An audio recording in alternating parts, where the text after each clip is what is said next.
Dr. Julie Ford is set to depart as the leader of USD 501. The board has already chosen my first guest for the week to be the next school superintendent for USD 501, Tiffany Anderson. Tiffany, we're thrilled to have you here. Thank you for having me. Introduce you around to Melissa Bruner and the crew, and we're thrilled to have you on the red couch.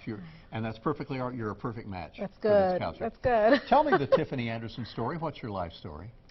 Well, I've been in education for 22 years, most of which has been as superintendent. I'm from St. Louis. I currently live in Kansas, in Overland Park, Kansas.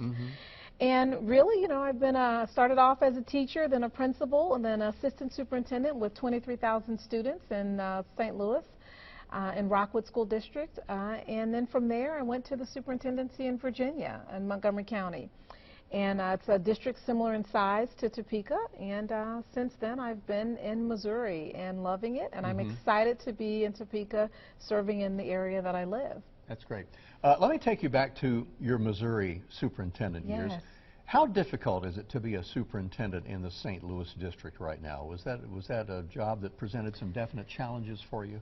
But you got high marks on accreditation for the Jennings district, and the finances, you got the finances shored up nicely. And so some of the problems, because the superintendents all say we all have our problems, but we all look ahead with a smile on our face. Well, you know, problems are really just opportunities, and so there were so many opportunities in Jennings to take on, and some that were unexpected, such as the Ferguson unrest and things like that. It did impact your district. You know, we border Ferguson, but interestingly so, we have such strong connections in our community. There was not unrest in Jennings, so we became the safe haven. We were the place where all of the armored trucks and things parked.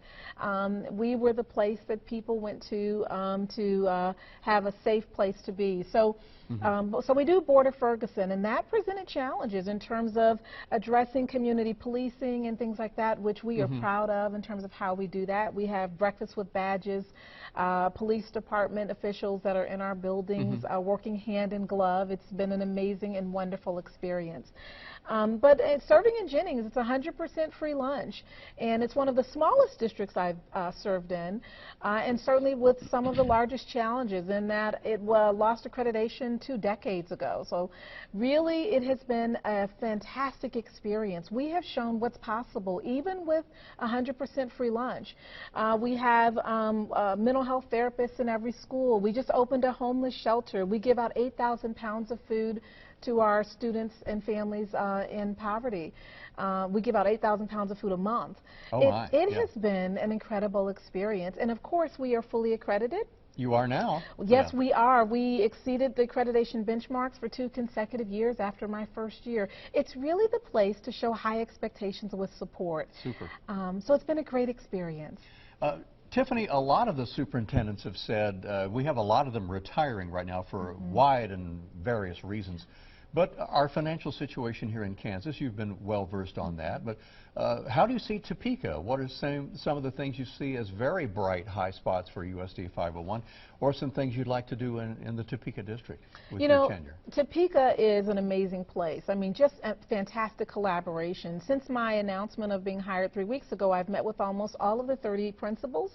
Today I spent the day following Barry Feaker and looking at poverty and homelessness and things that are going on with that. The collaboration in Topeka is incredible.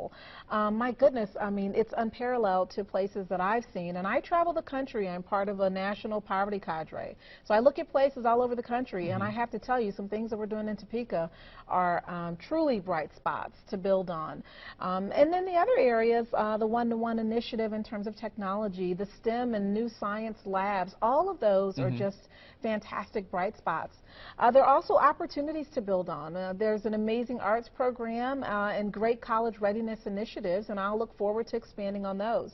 I started my morning today meeting with the Department of Education, and so we really had some conversation about accreditation and how we continue to build in processes for continuous improvement. So I'm looking forward to just a running start in July. And July 1? July 1. Okay. Although I'm starting now with just meeting people, building relationships, getting to know the community. But I know that we're going to have a fantastic year building onto the foundation that's already here.